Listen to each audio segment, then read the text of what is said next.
ইয়াবাগুলো আসলে কক্সবাজার থেকে ঢাকার দিকে নিয়ে যাওয়া হচ্ছিল এবং ইয়াবা ছিল প্রায় 6,80,000 পিস ইয়াবা। সেগুলো লালমাটিয়া এলাকায় যাওয়ার পর আসলে র্যাবের একটি টহল দল ঢাকা চট্টগ্রাম মহাসড়কে তাদের নিরাপত্তার ব্যাপারে যেমন সবসময় যেভাবে থাকে সেভাবে টহল দিচ্ছিল।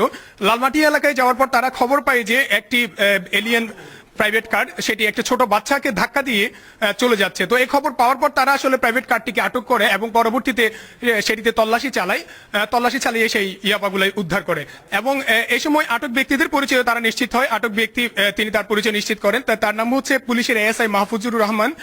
সে ঢাকায় বাংলাদেশ পুলিশের বিশেষ শাখার সহকারী উপপরিদর্শক হিসেবে কাজ করছেন এবং একই সঙ্গে তার গাড়ি চালককেও আটক করা হয়েছে এবং তিনি জিজ্ঞাসাবাদে যেটা র্যাব কর্মকর্তাদের প্রাথমিক জিজ্ঞাসাবাদে যেটা জানিয়েছেন যে সে দীর্ঘদিন ধরে আসলে এই ধরনের ইয়াবা পাচারের সঙ্গে জড়িত। সে 2011-13 সালে কক্সবাজারের টেকনাফে আসলে তিনি কর্মরত ছিলেন। ওই সূত্রেই হচ্ছে তার ইয়াবা ব্যবসায়ীদের সঙ্গে সখ্যতা গড়ে ওঠে এবং এই সখ্যতা ধরে তিনি বেশ কিছুদিন ধরেই আসলে এই ইয়াবা পাচারের সঙ্গে জড়িত।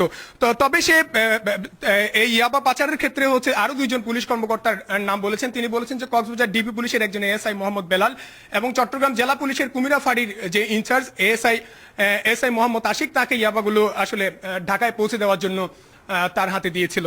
তো র্যাব কর্মকর্তা এই বিষয়ে আসলে বিস্তারিত জানানোর কথা ছিল আজকে সকাল 11টায়, কিন্তু তারা যেহেতু যাদের আটক করা হয়েছে তারা পুলিশের কর্মকর্তা এবং পুলিশের সদস্য, সেই হিসাবে এই বিষয়ে তারা তাদের প্রেস ব্রিফিং করে বিস্তারিত আমাদের কিছু জানাননি এবং তারা জানিয়েছেন যে হয়তো জিজ্ঞাসাবাদ করে বিস্তারিত হয়তো বলা হবে, কিন্তু এই মুহূর্তে তারা কিছু বলবে না। এই ছিল মোটামুটি এখানকার সর্বশেষ খবর।